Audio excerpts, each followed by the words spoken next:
Yesus. Terima kasih Roh Kudus.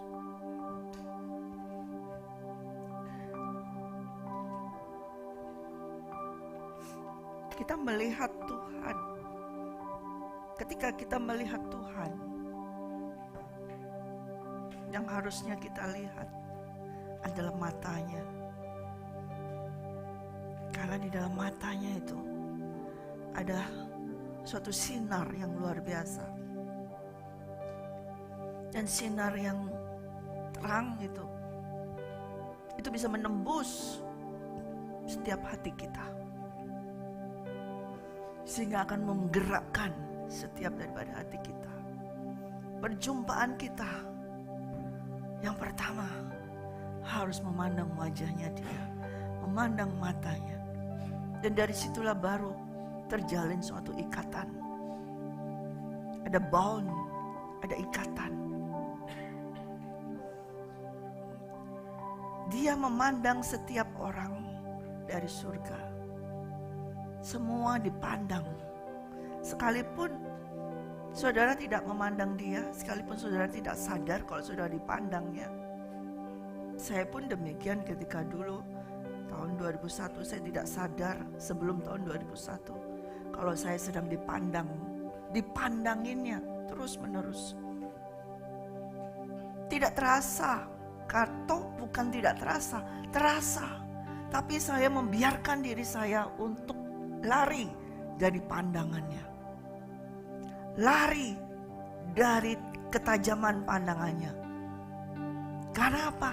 Saya tahu ketika saya melihat dia, ketika saya menoleh dia, dan ketika pandangan mata saya bersatu, bertemu dengan pandangan matanya dia, saya tidak akan bisa lari lagi. Oleh karena itu pada saat itu memang saya tidak mau memandang dia. Saya tidak mau memandang dia. Saya membaca firman Tuhan. Saya berdoa, saya bergereja. Tetapi saya tidak mau memandang dia. Tidak mau memandang matanya. Karena saya tahu ketika saya memandang matanya, itu merupakan suatu ikatan yang akan mengikat saya. Sedangkan pada waktu itu saya tidak mau terikat. Sedangkan pada waktu itu saya lebih senang hidup bebas. Lebih senang hidup dengan diri saya sendiri. Lebih senang saya berjalan-jalan di dunia, keliling ke dunia dari negara-negara kemana-mana kita. Itu saya lebih senang. Tetapi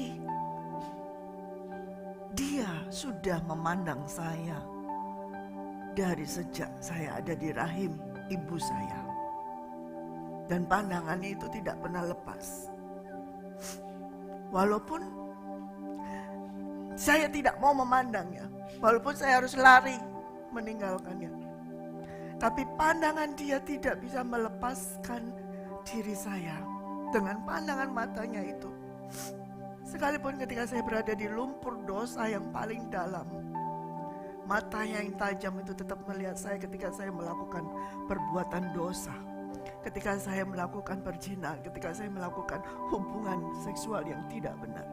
Dia memandang saya, tetapi bukan dengan suatu penghakiman, bukan dengan suatu kejijikan, tapi dengan kasih-Nya. Dia memandang saya dan mengangkat saya. Dan ketika saya menoleh melihat pandangan matanya itu, itulah saya terikat dengan dia. Saya terpikat dan saya terikat. Seharusnya demikian di setiap daripada kita semua. Dan sejak tahun 2001 saya terpikat dan saya terikat. Dan saya terikat sampai sekarang kepada Yesus Kristus. Sejak tahun 2001 saya terpikat. Saya terikat kepada Raja saya, yaitu Yesus Kristus. Dan saya jatuh cinta kepadanya. Cinta dari dia sendiri yang bisa membuat saya jatuh cinta kepadanya. Dan cinta itu mengikat. Cinta itu bukan cinta monyet, tapi cinta itu mengikat.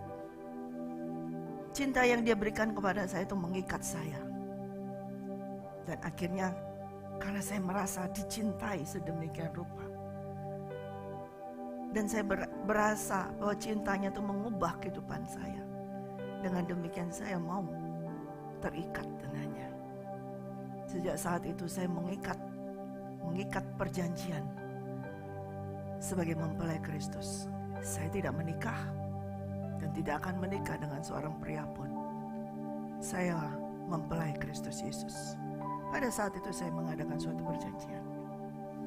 Hidup saya sudah bukan saya dulu lagi. Mungkin itu tidak ada orang yang tahu, karena pada saat itu ada suatu perjanjian pada waktu jam jaga yang keempat. Ketika jam 3 sampai jam 6 pagi, disitulah terjadi ikatan perjanjian, bounding dan juga covenant terjadi. Tetapi tidak terjadi semuanya. Bounding itu terjadi terlebih dahulu, yaitu saya harus terikat dan mengikatkan diri dengan Yesus. Tuhan Yesus pun berkata, barang siapa mau mengikut aku, hendaklah ia menyangkal dirinya dan memikul salibnya dan mengikut aku. Bounding, ikatan, dengan covenant ada perbedaan. Ikatan sebagai seorang hamba, karena waktu itu saya sebagai budak dosa, budaknya iblis. Dan saya ditebus dengan darahnya yang mahal. Tapi saya tetap budak, hambanya Yesus. Budak tetap budak, dalam arti budak itu tidak punya hak. Budak tidak punya perjanjian. Saya minta ini. Saya minta digaji sekian, saya minta ini, itu bukan budak. Kalau budak tidak ada, dia bisa dibeli, dia dimiliki seutuhnya semuanya oleh tuannya.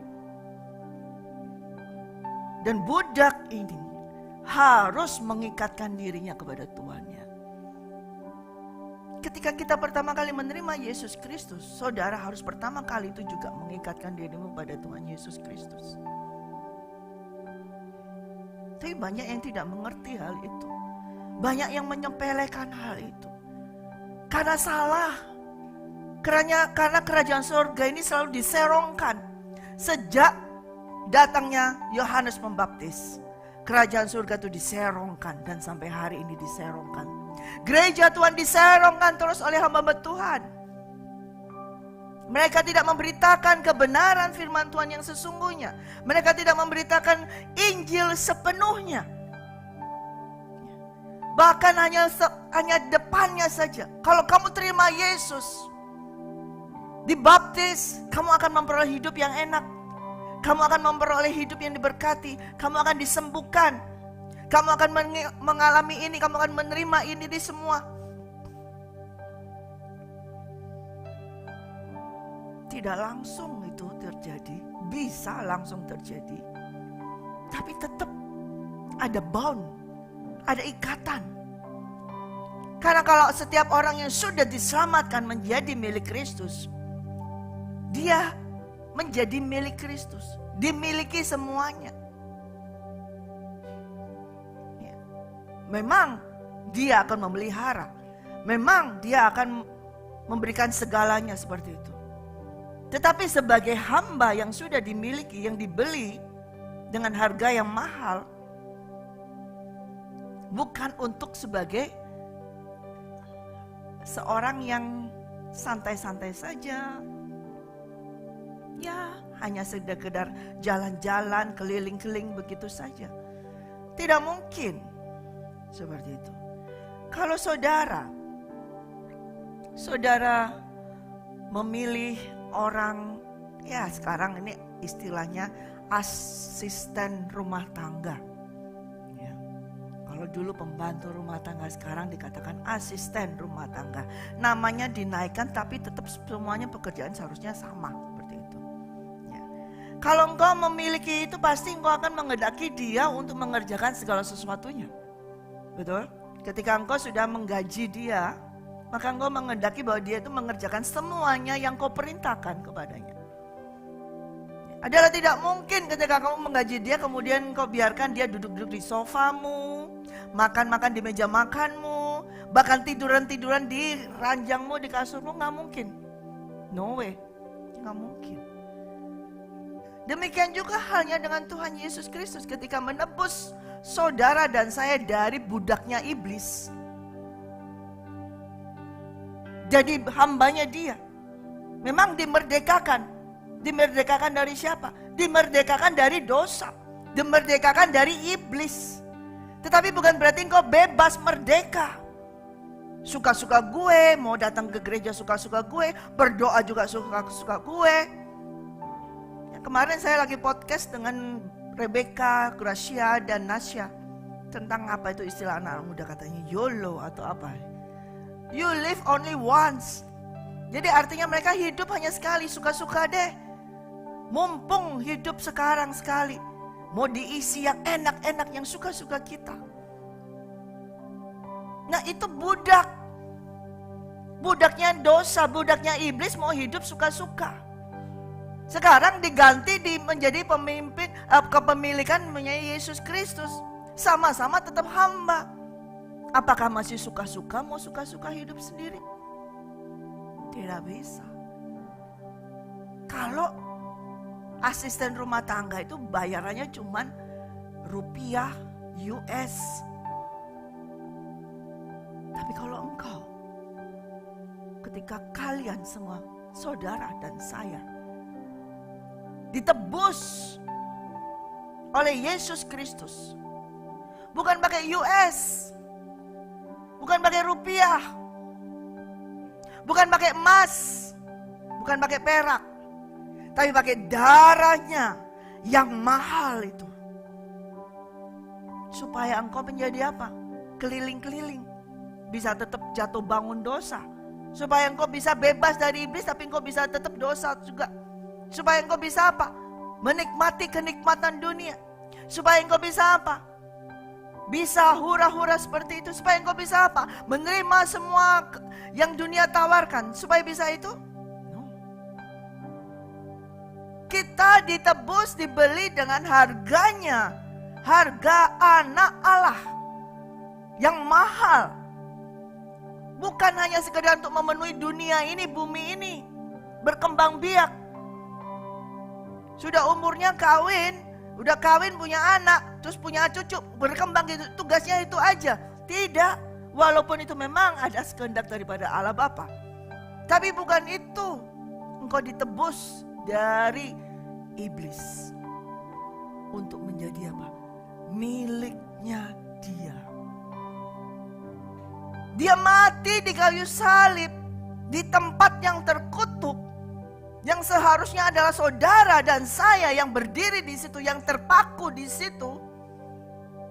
Tapi hanya Yesus yang terpaku di situ. Untuk apa? Supaya saudara dan saya tidak terpaku di situ.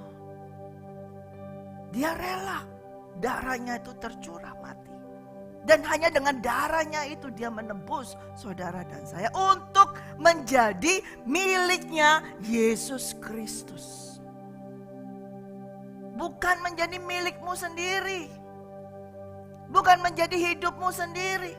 Ketika saya dibeli oleh Yesus Kristus tahun 2001. Saya bukan hidup saya lagi. Saya bukan milik saya lagi. Sepenuhnya saya milik Yesus Kristus. Nah, bagaimana dengan saudara? Apakah sungguh-sungguh sepenuhnya hidupmu adalah milik Kristus Yesus? Apakah sungguh-sungguh? Ataukah engkau masih memiliki ini hidupku? Aku mau melakukan ini. Aku mau buka usaha ini. Aku mau mengerjakan ini. Aku mau melayani seperti ini. Aku mau keliling seperti ini. Aku mau buka ini KKR. Aku mau lakukan ini. Ini semua ya untuk Tuhan. Tetapi itu adalah masih keinginanmu. Milikmu. Tidak akan bisa, saudara. kita harus tahu siapa diri kita hari ini. Perlu saudara ketahui, bukan hanya bahwa engkau sudah ditebus oleh darah Yesus dan engkau menjadi Kristen, tapi harus tahu siapa yang memiliki dirimu. Siapa kepemilikan daripada dirimu, engkau harus tahu. Tidak ada manusia yang bisa memiliki dirinya sendiri, nggak ada. Saya katakan dari dalam nama Yesus Kristus, orang yang terkaya nih menurut segala itu daftar semua yang seluruh dunia itu. Mereka boleh punya uang banyak, lalu mereka klaim aku milikku sendiri, itu milikku. Ya boleh dia katakan, saya katakan sama dia, kamu tetap miliknya iblis kalau kamu mengatakan demikian. Dan itu adalah fana. Dia boleh punya segala uang banyak, selama dia tidak memiliki Yesus Kristus dan tidak dimiliki oleh Yesus Kristus, dia adalah nothing, tidak ada apa-apanya.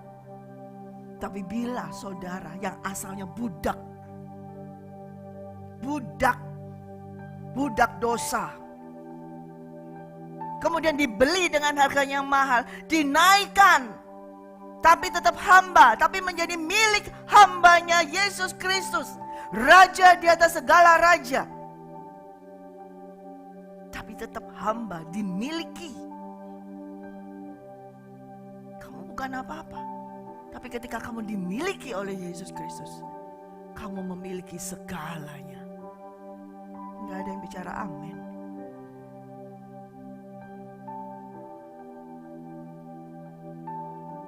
Manusia boleh berkata saya memiliki semua kekayaan, selama dia tidak memiliki Yesus Kristus dan tidak dimiliki oleh Yesus Kristus, he is nothing.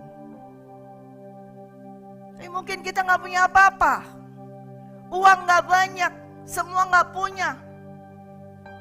Tapi bila kamu dimiliki oleh Yesus Kristus, kamu memiliki segala-galanya. Oleh karena itu ketika saya berjumpa dengan Yesus, saya langsung menyerahkan diri saya tahu saya diangkat dari lumpur dosa, ditebusnya, dan tidak ada manusia satupun yang bisa mengangkat saya dari lumpur dosa. Sekalipun dia punya uang mahal, uang banyak, dia mau bayar mahal, tidak bisa. Hanya satu orang yang bisa mengangkat saya dari lumpur dosa. Hanya satu orang yang bisa mengangkat saya dari kekelaman dosa, yaitu Yesus Kristus. Dan ketika saya menyadari hal tersebut, makanya saya langsung menyerahkan seluruh hidup saya, milik saya semuanya, hati saya, roh, jiwa, dan tubuh saya hanya milik Yesus Kristus. Tidak ada, saya pun tidak memilikinya. Bound to Christ, terikat kepada Yesus. Kita terikat sama Yesus harus mulai dari pertama hari ini. Kalau engkau belum mengerti tentang bound to Christ, kalau engkau belum mengerti, jadi selama ini ketika engkau terima Yesus, engkau hanya jalan bebas. Hari ini masih ada kesempatan engkau untuk tahu tentang siapa dirimu, supaya engkau tetap tahu bahwa engkau harus terikat dengan Yesus Kristus. Belum terlambat, masih ada kesempatan. Ketika engkau sadar hari ini, engkau dimiliki oleh Yesus Kristus, kamu akan terikat kepada Dia. Yesus pun sudah menyampaikan hal tersebut ketika ia memanggil murid-muridnya.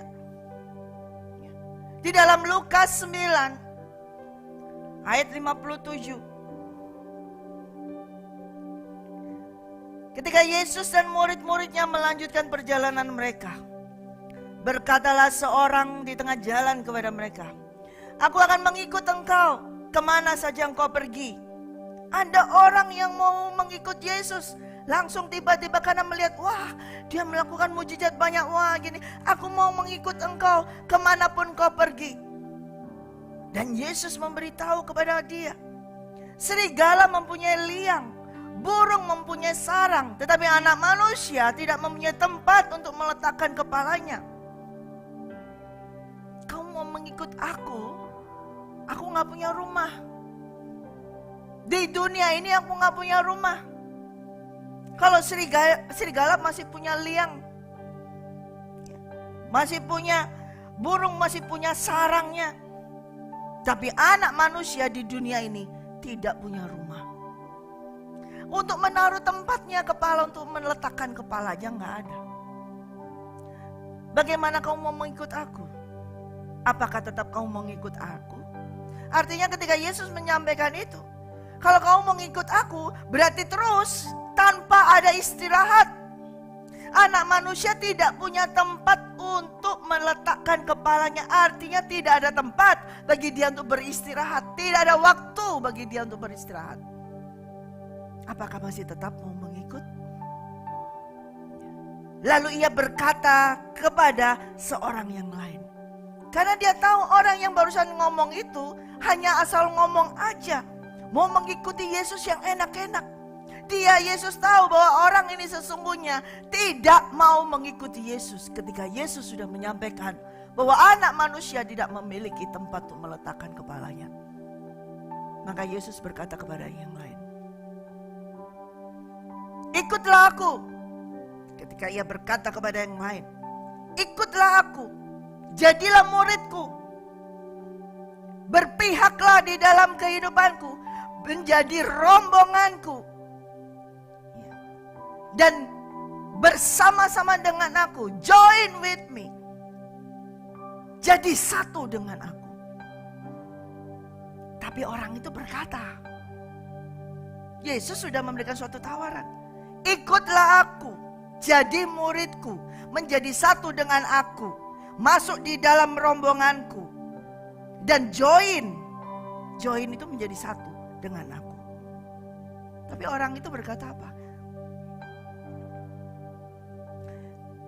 Izinkan aku pergi dahulu menguburkan bapakku. Mungkin bapaknya itu sudah mati, tapi memang tinggal tunggu dikubur atau kali gimana. Tetapi Yesus berkata kepadanya, biarlah orang mati menguburkan orang mati.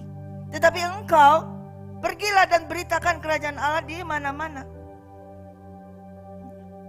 Dan orang lain lagi berkata, aku akan mengikut engkau Tuhan, tetapi izinkanlah aku pamitan dahulu dengan keluargaku.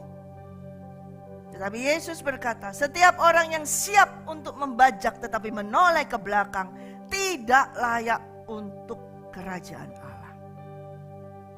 Ini syaratnya, bound to Christ. Terikat dengan Yesus itu syaratnya berat. Mungkin orang nggak tahu, makanya hamba-hamba Tuhan, pendeta-pendeta waktu menginjil menyampaikan terima Yesus, terimalah Yesus, terimalah Yesus. Itu so easy sekali, begitu mudah. Sehingga banyak orang yang terima Yesus hanya sementara waktu saja, kemudian begitu kena masalah keluar lagi.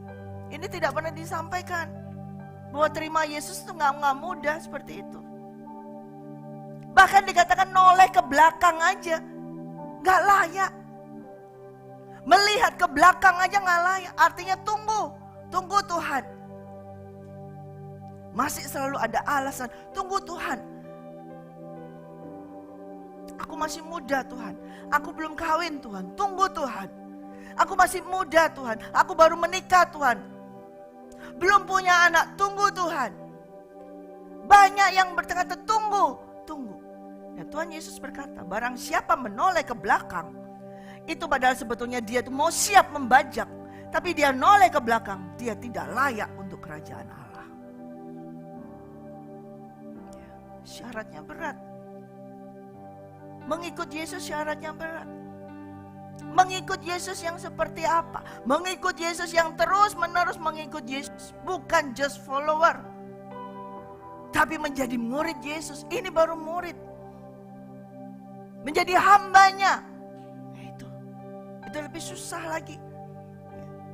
Menjadi hambanya lebih susah lagi. Lukas 14 ayat 25.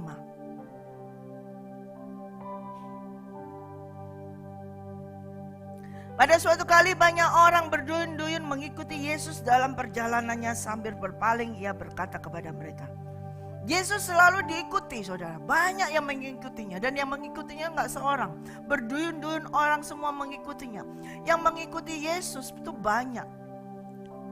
Pengikutnya Yesus banyak, followernya Yesus banyak. Dia tahu orang yang mengikuti dia ini nggak sepenuhnya sungguh-sungguh, hanya main-main saja, hanya suka akan berkat-berkatnya aja. Sambil berpaling ia berkata kepada mereka, jikalau seseorang datang kepadaku, ia tidak membenci bapaknya, ibunya, istrinya, anak-anaknya, saudara-saudaranya laki-laki atau perempuan, bahkan nyawanya sendiri, ia tidak dapat menjadi muridku. Coba ayat 26 kita baca bersama-sama. 1, 2, 3. Jikalau seorang datang kepadaku dan ia tidak membenci bapaknya, ibunya, istrinya, anak-anaknya, saudara-saudaranya laki-laki atau perempuan, bahkan nyawanya sendiri, ia tidak dapat menjadi muridku. Saudara membaca ini, saudara pikir terus bagaimana? Kok Tuhan gitu? Tuhan suruh kita benci orang tua. Tuhan suruh kita benci siapa? Saudara, istri, ibunya, anak-anak, semuanya. Bahkan suruh benci nyawa kita. Artinya ketika orang yang mau mengikut Yesus tetapi lebih mengutamakan ayahnya, ibunya, istrinya, suaminya, anak-anaknya, saudaranya laki-laki atau perempuan, tidak layak menjadi muridku. Ini syarat born to Christ. Dan ini jarang disampaikan. Jadi kalau selalu mengutamakan keluarga, family time, utamakan keluarga,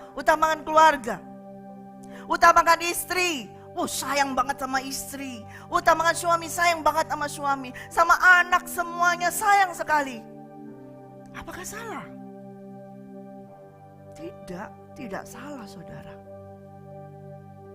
Tetapi bagaimana dengan Tuhan Yesus?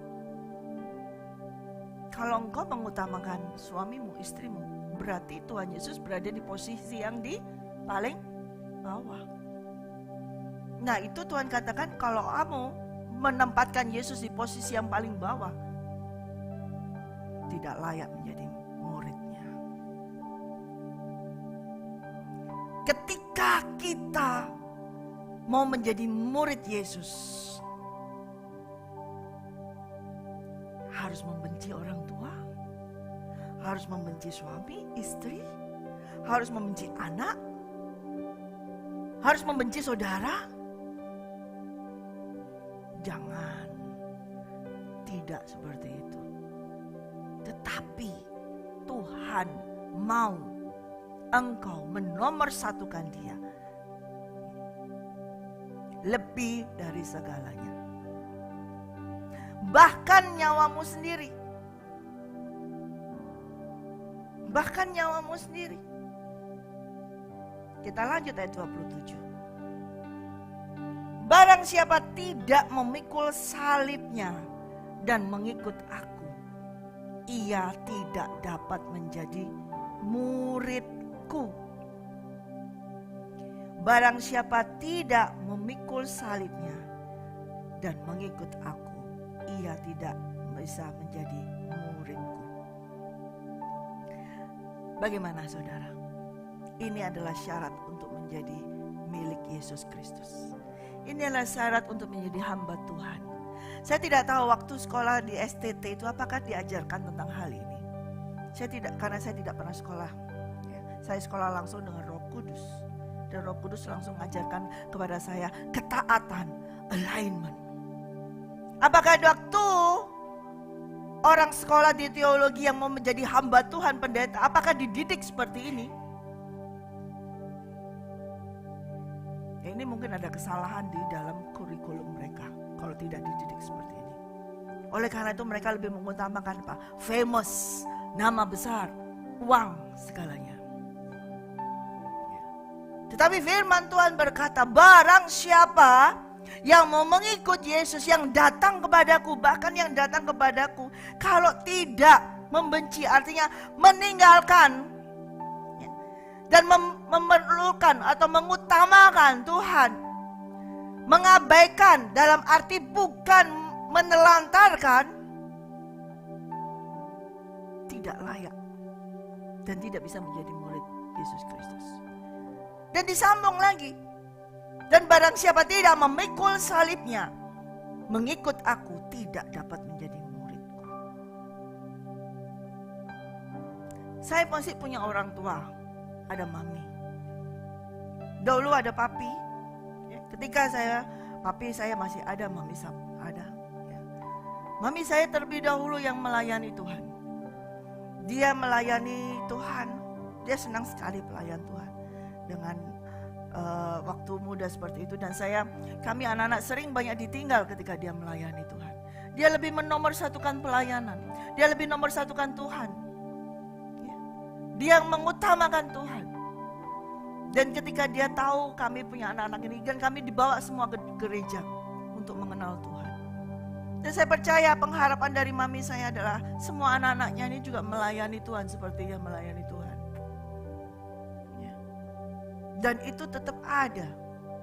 Dan ketika saya melayani Tuhan dari tahun 2001, 2013 mengikuti Opa Alex, mereka tidak melarang saya, bahkan justru mereka mensupport saya, mendukung saya.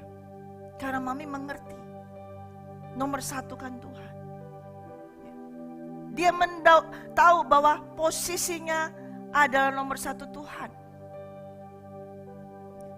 Pada saat itu saya sering meninggalkan mereka. Dan saat ini juga saya meninggalkan mami ada di Surabaya. Tetapi ketika dia tahu bahwa saya pergi melayani Tuhan, dia pun mendukung, mensupport. Karena itulah yang terpenting, itulah yang terutama. Dan memang betul, ketika saya mendahulukan Tuhan Yesus, daripada misalnya kelihatannya daripada saya meninggalkan orang tua saya, kayaknya seperti itu. Tapi saya mendahulukan pekerjaan Tuhan. Tuhan yang akan menjaga orang tua saya. Dan itu terbukti sampai sekarang. Ketika saya mendahulukan Tuhan lebih dari segalanya yang lain, Tuhan membereskan semuanya itu.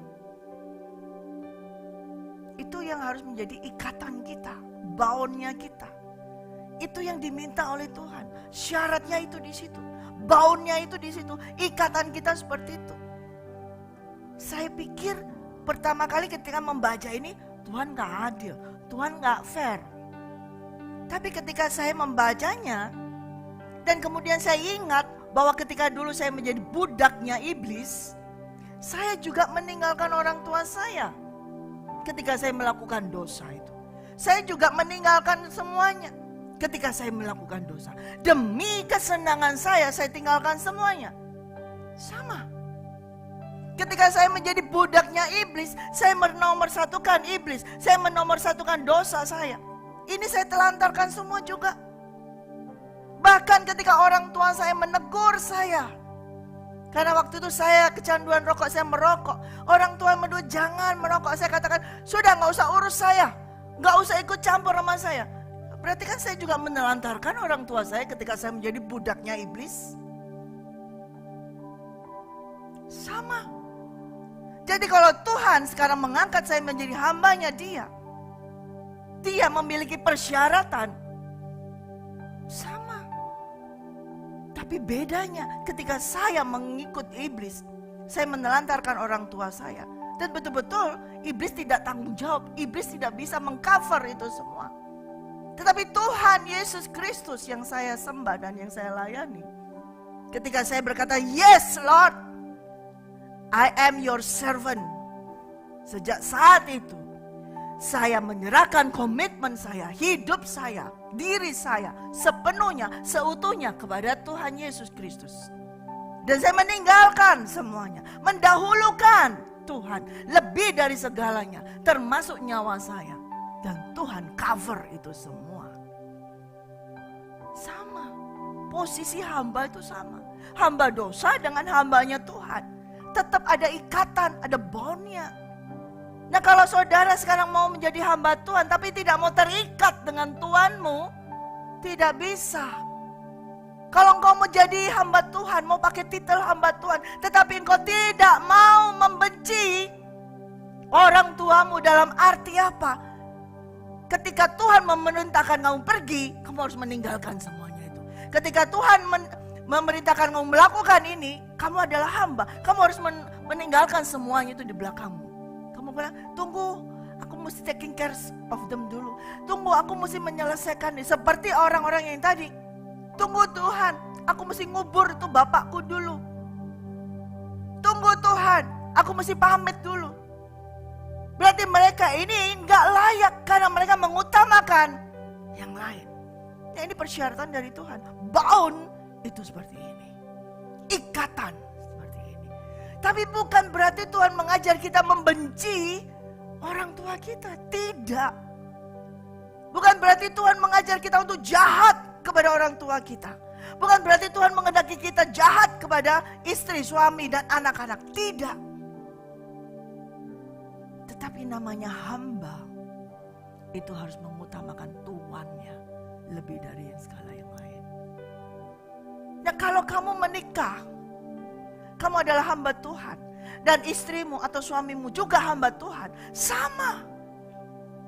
Jadi sama, tidak ada yang ditelantarkan. Masing-masing sama-sama hamba Tuhan.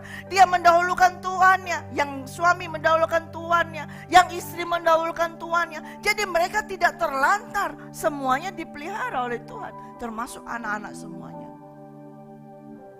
Ya, itu tidak akan ditinggalkan oleh Tuhan. Ketika dia berkata demikian, dia bukan berarti menyingkirkan. Bahkan dia katakan harus apa? Nyawanya sendiri. Membenci nyawanya artinya apa? Bukan terus kita mati deh, kita bunuh diri seperti itu. Tidak. Artinya kita ini mengikut Tuhan, menjadi hamba Tuhan. Tidak memperdulikan nyawa dalam arti, safety dulu, keselamatan kita dulu. Dijaga dulu keselamatan kita. Bagaimana keselamatan kita? Yesus Kristus, dia sendiri sudah menyerahkan nyawanya untuk kita. Lalu apakah kita juga menyerahkan nyawanya untuk dia? Ya, itu harus. Nyawa ini apa? Life. Gaya hidup. Itu nyawamu.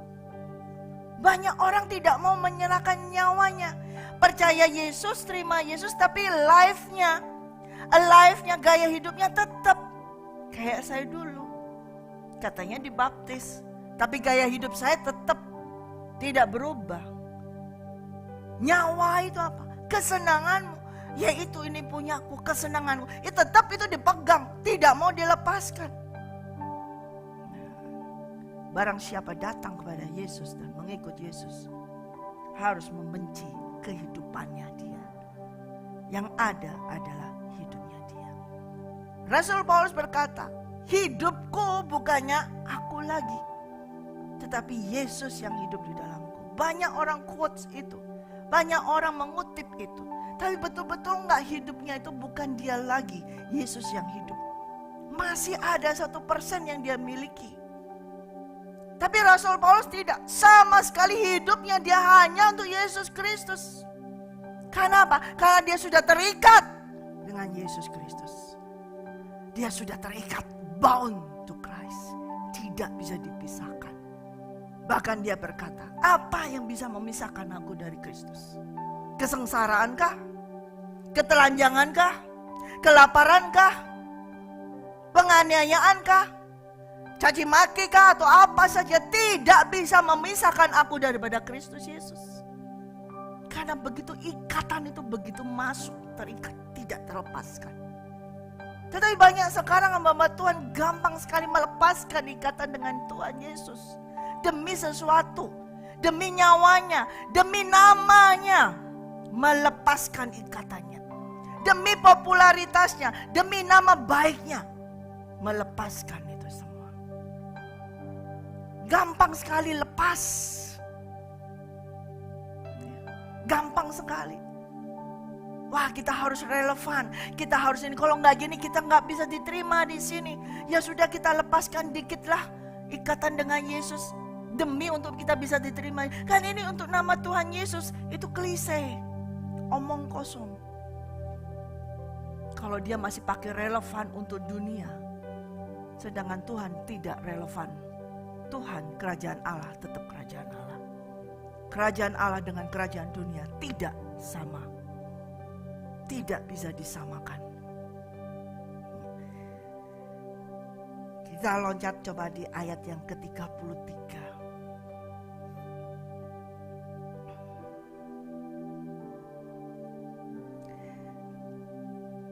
Demikian pula lah tiap-tiap orang di antara kamu yang tidak melepaskan dirinya dari segala miliknya, tidak dapat menjadi muridku. Diulang lagi.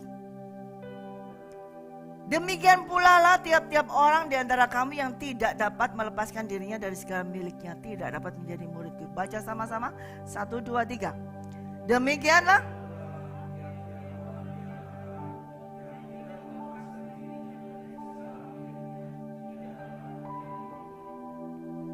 Jadi siapapun di antara kamu yang tidak meninggalkan atau menyerahkan semuanya dan mengucapkan selamat tinggal dengan semua yang dia miliki, tidak dapat menjadi muridku. Say goodbye. Ketika saya dipanggil Tuhan dan saya berkata yes, saya langsung say goodbye to myself. Saya berkatakan goodbye Elke, goodbye masa lalu saya, goodbye kehidupan saya. Tidak akan saya toleh lagi. Goodbye segala kesenangan saya, goodbye. Menyerahkan semuanya. Waduh, kalau begini berat ya jadinya ya. Hamba Tuhan sukar sekali ya, berat ya.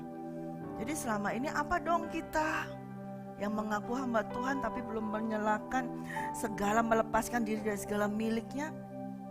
Berarti sekarang saudara ketahui kalau saudara belum melepaskan dirimu dari segala milikmu, engkau tidak dapat menjadi murid Kristus.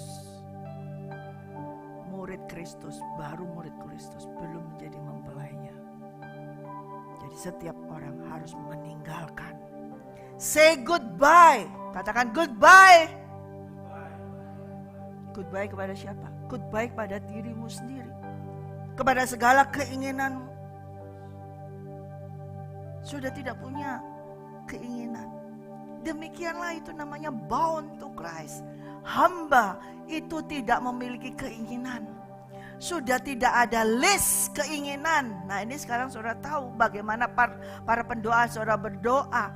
Kalau saudara berdoa masih ada list, ada permintaan A, B, C, D semuanya sampai Z. Perlu saudara ketahui saudara gak pantas, gak layak untuk bikin list itu. Karena engkau sebagai hamba gak boleh minta-minta, gak bisa.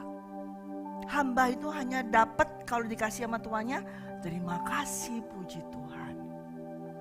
Nah kalau saudara sudah sebagai hambanya, berarti miliknya, tidak mungkin dia makan sendiri. Dia pasti tahu kalau dia punya hamba, dia pasti akan memberikan. Walaupun itu remah-remah yang jatuh dari meja tuannya, tapi itu tetap dari meja tuannya, betul? Bukan dari tetangga, bukan dari tempat sampah, tapi jatuh dari meja tuannya. Tetap hamba itu akan tetap hidup. Bound to Christ, saudara. Terikatlah kepada Yesus Kristus. Jangan terikat kepada dunia. Jangan terikat pada dirimu sendiri. Jangan terikat kepada pendeta. Jangan terikat kepada orang siapapun. Ikatan kepada Yesus itu saya katakan kemarin. Dari mana? Pandangan. Makanya kita melihat dia, pandangan dia. Ya, pandangan mata terikat. Harus terikat. Tanpa bisa dengan memandang seperti itu, kita tidak bisa ada ikatan. Dan Yesus pun memandang kita. Dia harus melepaskan segala miliknya. Nah saudara, Apa yang menjadi milikmu sekarang? Rumah? Mobil? Baju? Sepatu? Tas? Cincin? Gelang? Gitar? Bass? Keyboard? Drum? Itu milikku. Apa? Coba identifikasi. Apakah itu masih kau katakan, ini punyaku Tuhan, ini milikku Tuhan. Istriku, suamiku, anakku, pacarku, pekerjaanku, dan lebih parah lagi, gerejaku. Nah, bahaya. Banyak orang yang berkata, gerejaku, jemaatku, my team, timku, ministriku. Bahaya. Ada ku-nya ini loh bahaya. Berarti selama ada ku, akhiranku, berarti engkau belum menjadi milik Kristus. Tapi yang ada adalah istriku miliknya Tuhan, suamiku miliknya Tuhan, orang tuaku miliknya Tuhan, anak-anakku miliknya Tuhan, rumahku miliknya Tuhan. Semuanya itu miliknya Dia. Selama kamu berkata, this is mine, mine, mine, endingnya adalah kamu bukan his mine, kamu bukan miliknya Dia. Mau milih mana? Mau terikat dengan segala yang kau miliki, even though itu adalah hasil kerjamu. Wah, aku yang bekerja nih. Even though itu adalah namamu, menggantungkan nama besar. Yesus Kristus menanggalkan namanya yang besar. Dia menanggalkan segala posisinya dia, tempatnya dia, tahtanya dia. Dia tinggalkan semuanya.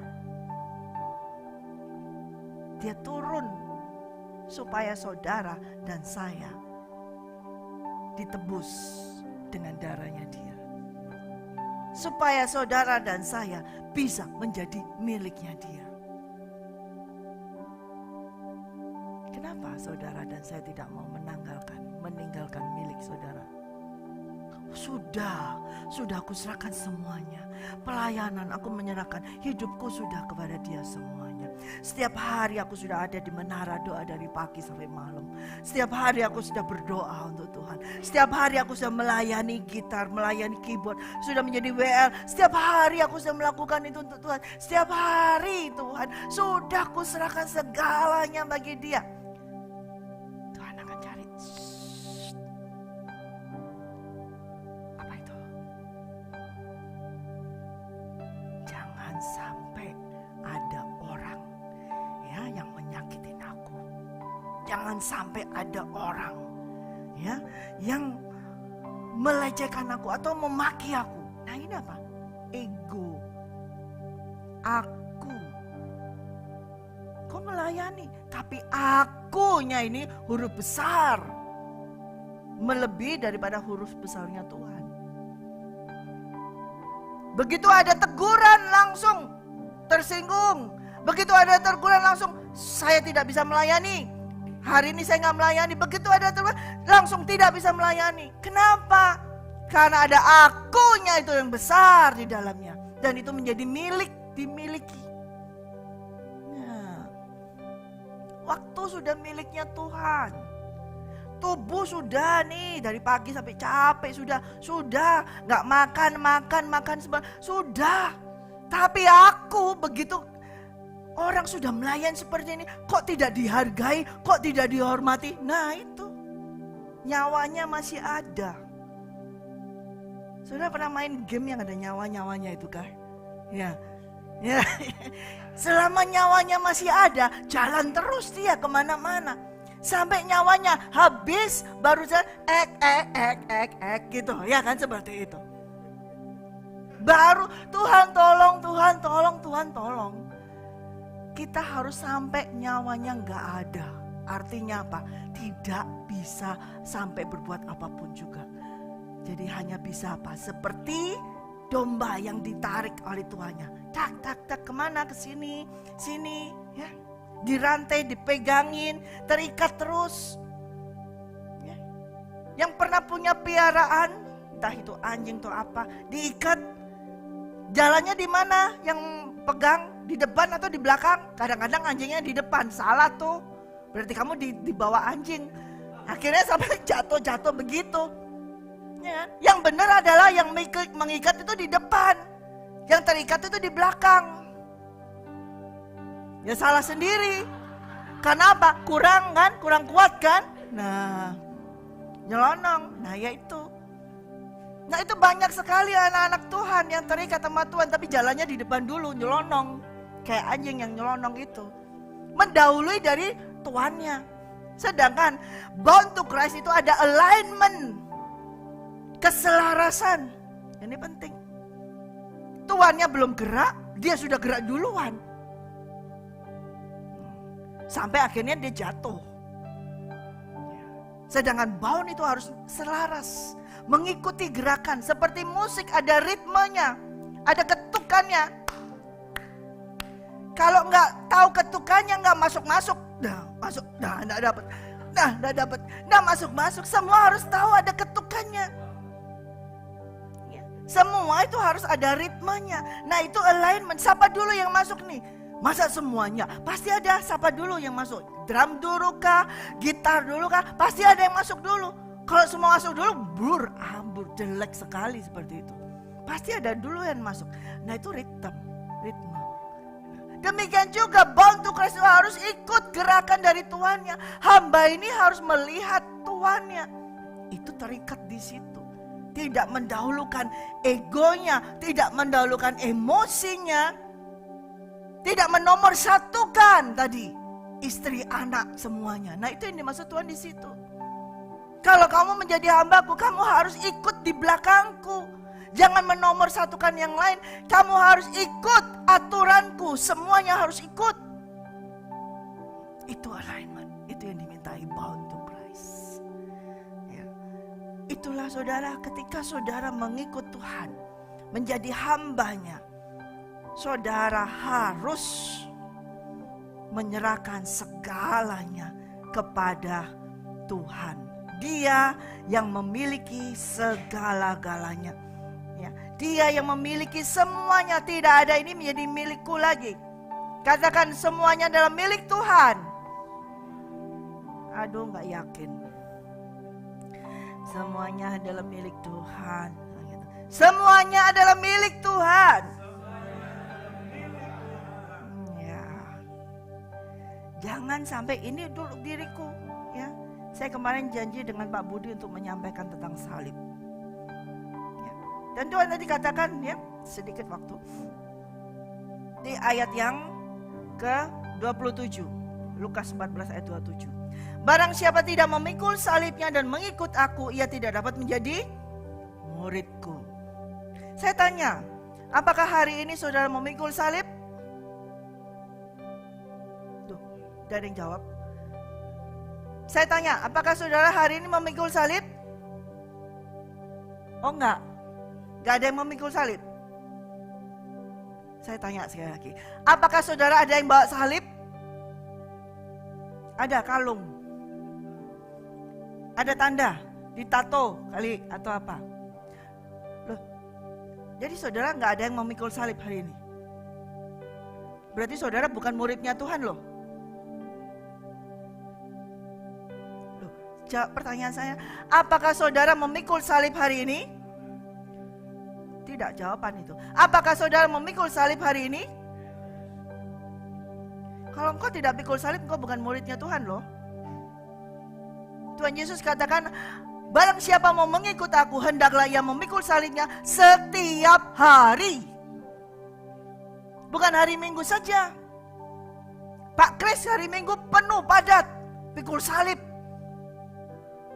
Kalau hari Minggu hamba Tuhan pikul salib, penuh padat semua.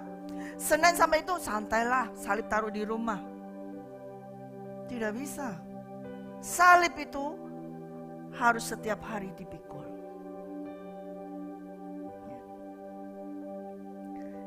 Kalau bicara salib ini, saudara harus tahu tentang latar belakangnya. Yaitu tentang dari pemerintahan Romawi. Kayu salib itu adalah hukuman dari pemerintahan Romawi.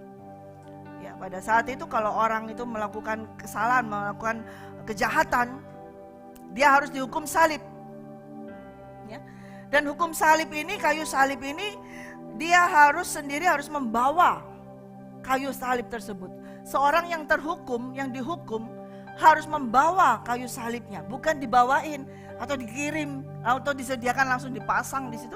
Enggak, tapi orang hukuman ini harus memikul salibnya sendiri.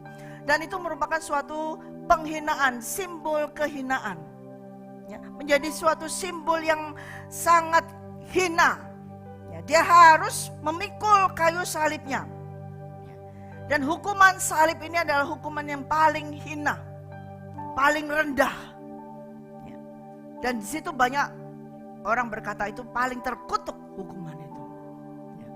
Oleh karena itu ketika Tuhan Yesus turun pada waktu Tuhan lahir, oh my God, Tuhan Bapa Allah Bapa ini mencari tempat waktu yang pas, yaitu ketika pemerintahan Romawi. Karena bangsa Israel pernah dijajah ini kan sebelum Romawi banyak, ada Babel, ya kan, ada Media Persia. Ya. Kenapa nggak langsung Tuhan turunkan anaknya keselamatan itu ketika kerajaan Babel? Tapi Tuhan menunggu waktu yang tepat, yaitu pada saat pemerintahan Romawi menguasai bangsa Israel.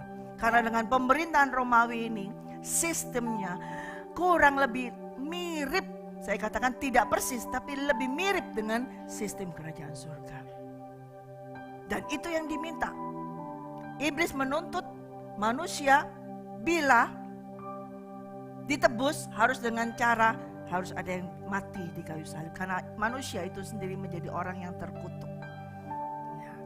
Pada saat itu salib ini sesuatu yang paling buruk, dan salib adalah simbol suatu kematian.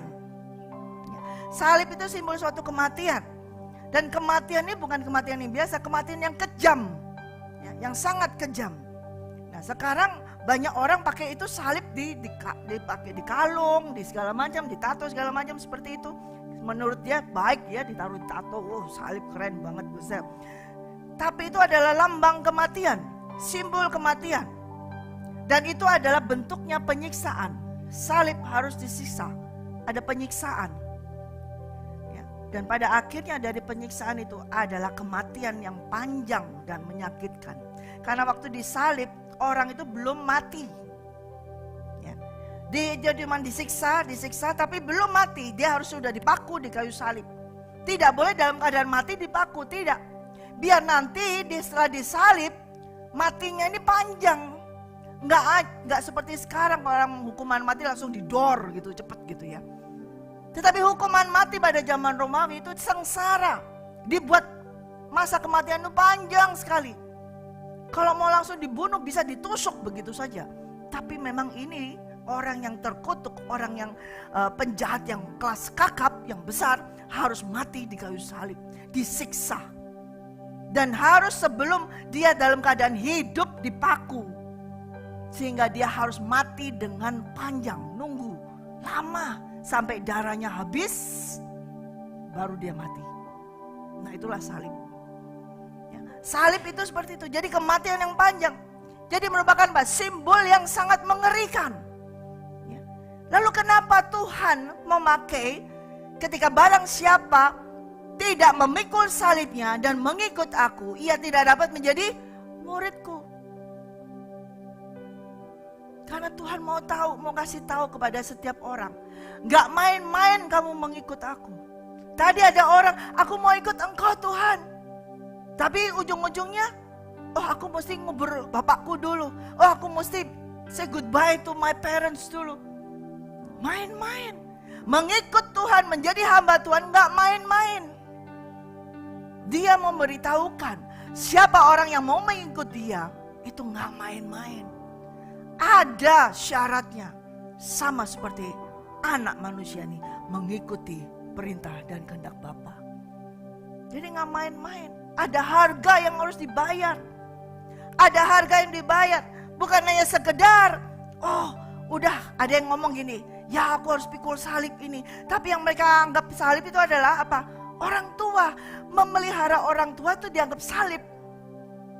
Ada lagi apa? Oh kesengsaraan segala macam seperti punya anak yang nakal, ini salibku ini.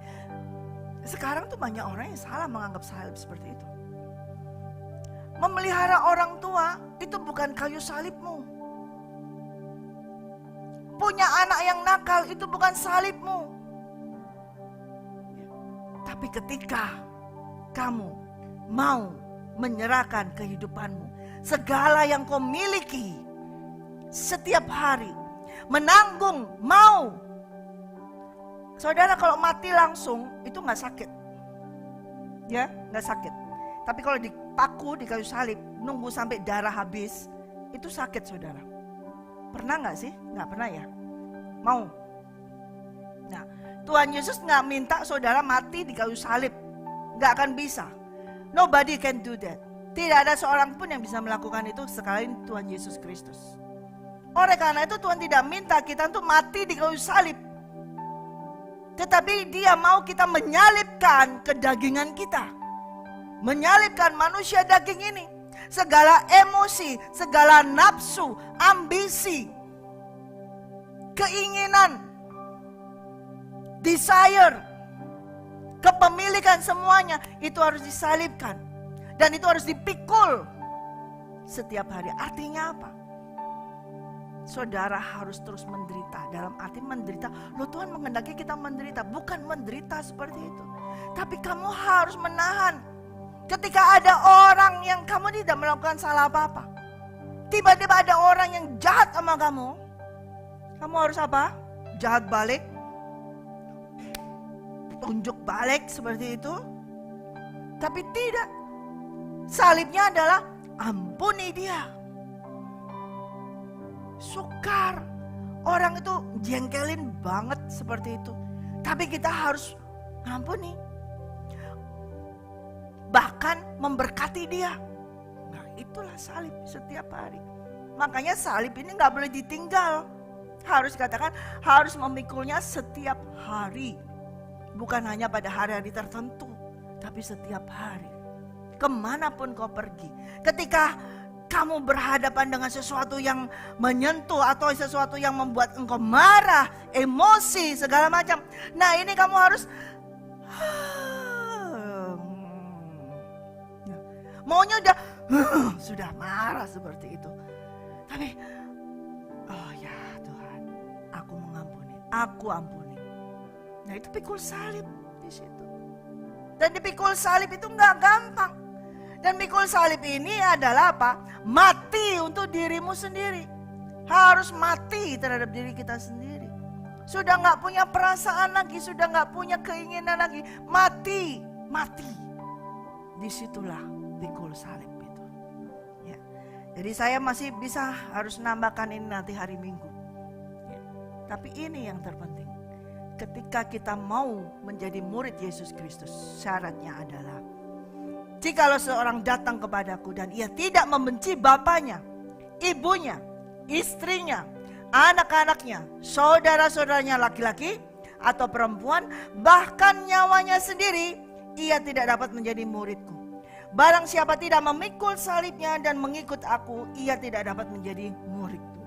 Demikian pula lah tiap-tiap orang di antara kamu yang tidak melepaskan dirinya dari segala kepemilikannya, tidak dapat menjadi muridku.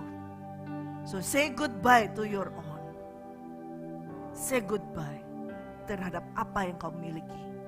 Ketika kamu mau menjadi milik Kristus Yesus, harus meletakkan segalanya. Dan bound to Christ, terikat kepada Dia.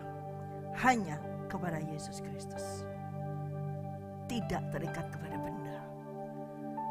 Kalau kita masih terikat kepada benda, berarti kita bukan hambanya Tuhan. Kalau kita terikat kepada apapun, berarti kita bukan menjadi miliknya Dia. Sukar. Tapi saya percaya, Roh Kudus yang akan menolong. Ya. Amin.